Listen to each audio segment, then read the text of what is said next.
এবং এই অধ্যায়টা এমন একটি গুরুত্বপূর্ণ অধ্যায় যে অধ্যায় থেকে পরীক্ষায় প্রতি বছরই আসতে দেখা যায়। খ বের করতে বলে, তাহলে খ আছে ক বর্গীয় বর্ণের দ্বিতীয় নাম্বার অবস্থানে। তো এখানে আমরা খটাকে কল্পনা করব। তাহলে খ হচ্ছে অঘোষ এবং মহাপ্রাণ। সুপ্রিয় শিক্ষার্থী, তোমরা যারা কিছুদিন পরে এসএসসি পরীক্ষা দিবে অথবা এইচএসসি পরীক্ষা দিবে, তোমাদের জন্য বাংলা দ্বিতীয় পত্রের একটি গুরুত্বপূর্ণ বিষয় কোনটি অঘোষ, কোনটি ঘোষ, কোনটি মহাপ্রাণ, কোনটি অল্পপ্রাণ, এগুলা বের করা।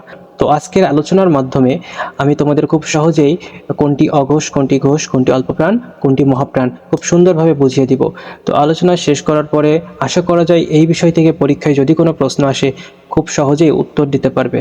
এবং এই অধ্যায়টা এমন একটি গুরুত্বপূর্ণ অধ্যায় যে অধ্যায় থেকে পরীক্ষায় প্রতি বছরই আসতে দেখা যায়। তো আমরা আজকে এই ভিডিওর মাধ্যমে এই অধ্যায় সম্পর্কে যত রকমের প্রশ্ন আসতে পারে পরীক্ষায় সব ধরনের প্রশ্নের সমাধান করব। তো তার জন্য ভিডিওটা শেষ পর্যন্ত দেখতে হবে। প্রথমে আমরা শিখব বর্গীয় বর্ণ কয়টি। বর্গীয় বর্ণ টোটাল এই 25টি। এখানে যে 25টি বর্ণ আছে সেই বর্ণকে বর্গীয় বর্ণ বলে। এখন কথা হচ্ছে ক বর্গীয় বর্ণের মধ্যে কোন বর্ণগুলো আছে। ক বর্গীয় বর্ণের মধ্যে এই 5টি বর্ণ আছে, ক থেকে ঙ পর্যন্ত। এভাবে চ বর্গীয় বর্ণের মধ্যে চ থেকে ঙ পর্যন্ত এই 5টি বর্ণ আছে। এভাবে ট বর্গীয় বর্ণের মধ্যে এই 5টি আছে। এভাবে আমরা সব বর্গীয় বর্ণগুলা আয়ত্ত করতে পারবো। এখন বর্গীয় বর্ণ থেকে পরীক্ষায় এভাবে প্রশ্ন আসতে পারে দন্তান্ন কোন বর্গীয় বর্ণের মধ্যে। দন্তান্ন হচ্ছে ত বর্গীয় বর্ণের মধ্যে। প কোন বর্গীয় বর্ণের মধ্যে? প হচ্ছে প বর্গীয় বর্ণের মধ্যে। তো এভাবে যদি আমাদের পরীক্ষায় প্রশ্ন আসে আমরা খুব সহজেই উত্তর দিতে পারবো। তো বর্গীয় বর্ণ শেখার পরে এবার আমরা আসবো কোনটি অঘোষ, কোনটি ঘোষ, কোনটি অল্পপ্রাণ, কোনটি মহাপ্রাণ। তো এগুলো শেখার জন্য এই ফরম্যাটটা আমাদের খুব ভালোভাবে মনে রাখতে হবে। তো এখন প্রশ্ন হচ্ছে ক বর্ণটি ঘোষ নাকি অঘোষ।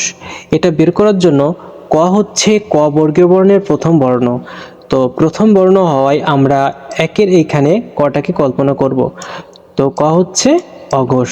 যদি বলে ক অল্পপ্রাণ নাকি মহাপ্রাণ, তাহলে হবে অল্পপ্রাণ। এভাবে যদি আমাদের খ বের করতে বলে, তাহলে খ আছে ক বর্গীয় বর্ণের দ্বিতীয় নাম্বার অবস্থানে। তো এখানে আমরা খটাকে কল্পনা করব। তাহলে খ হচ্ছে অঘোষ এবং মহাপ্রাণ। এভাবে যদি আমাদের দ বর্ণটি বের করতে বলে, দ বর্ণ ঘোষ নাকি অঘোষ, অল্পপ্রাণ নাকি মহাপ্রাণ। দ বর্ণটি ত বর্গীয় বর্ণের 3 নম্বর পজিশনে আছে। তো আমরা এই 3-এর এখানে দটাকে কল্পনা করব। তাহলে দ হচ্ছে অল্পপ্রাণ এবং অঘোষ। তো এভাবে আমরা খুব সহজেই প্রত্যেকটা বর্গীয় বর্ণ বা এই 25টি বর্গীয় বর্ণের অবস্থান খুব সহজেই বের করতে পারবো। এখন কথা হচ্ছে প্রত্যেক বর্গীয় বর্ণের পঞ্চম বর্ণগুলা কি হবে, অর্থাৎ এই বর্ণগুলা কি হবে। এখন এই বর্ণগুলোকে বলতে পারি আমরা নাসিক্য বর্ণ। তো এখান থেকেও পরীক্ষায় প্রশ্ন আসতে দেখা যায়। প্রশ্ন এভাবে আসে, নিচের কোনটি নাসিক্য বর্ণ? ত, থ, দ, দন্তান্ন। উত্তর হবে দন্তান্ন। তো এভাবে আমরা নাসিক্য বর্ণগুলা চিনতে পারবো। এখন কথা হচ্ছে এইগুলা কি ঘোষ হবে নাকি অঘোষ হবে, অল্পপ্রাণ হবে নাকি মহাপ্রাণ হবে। এইগুলাকে আমরা 3-এর পজিশন বা 3-এর অবস্থান হিসেবে কল্পনা করব। 3-এর অবস্থান হিসেবে যদি কল্পনা করি তাহলে এগুলা হচ্ছে অল্পপ্রাণ এবং অঘোষ। তো এভাবে আমরা খুব সহজে এইখানে যে 25টি বর্ণ আছে 25টি বর্ণের কোনটি ঘোষ, কোনটি অঘোষ, কোনটি অল্পপ্রাণ, কোনটি মহাপ্রাণ খুব সহজেই নির্ণয় করতে পারবো। তো এই ভিডিওটার কমেন্ট বক্সে আমি কিছু এমসিকিউ আকারে ব্যাখ্যা সহ প্রশ্ন দিব। এই প্রশ্নগুলো যদি সমাধান করতে পারো তাহলে আশা করা যায় এই অধ্যায় থেকে যত ধরনের প্রশ্ন আসতে পারে সব ধরনের প্রশ্নের উত্তর দিতে পারবে। তো ভিডিওর দ্বিতীয় অংশে আমি বোঝাবো এই ফরম্যাটটা আমরা কিভাবে মনে রাখবো। এই ফরম্যাটটা মনে রাখা পুরোটাই নিজের উপর নির্ভর করছে। তুমি কোন টেকনিকে মনে রাখতে পারবে সেটা একান্তই তোমার ব্যাপার।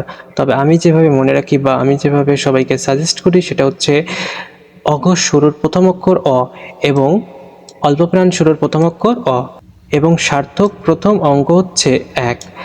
অর্থাৎ শুরুর যে দুইটা শব্দ সেটা হচ্ছে অ থেকে অঘোষ এবং অ থেকে অল্পপ্রাণ।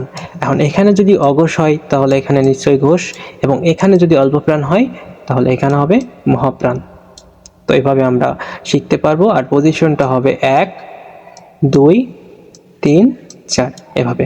তো ধন্যবাদ সবাইকে। আশা করি বিষয়টা খুব ভালোভাবে বুঝতে পেরেছো। যদি কোনো প্রশ্ন থাকে অবশ্যই করতে পারো এবং অন্যের মধ্যে শেয়ার করতে পারো। কমেন্ট বক্সে কিছু প্রশ্ন থাকবে, প্রশ্নগুলোর ব্যাখ্যা সহ উত্তর থাকবে। আশা করি সেই উত্তরগুলা ব্যাখ্যা সহ পড়লে এই অধ্যায় থেকে যত রকম সমস্যা আছে বা ভবিষ্যতে হতে পারে সব সমস্যার সমাধান পাবে। ধন্যবাদ সবাইকে।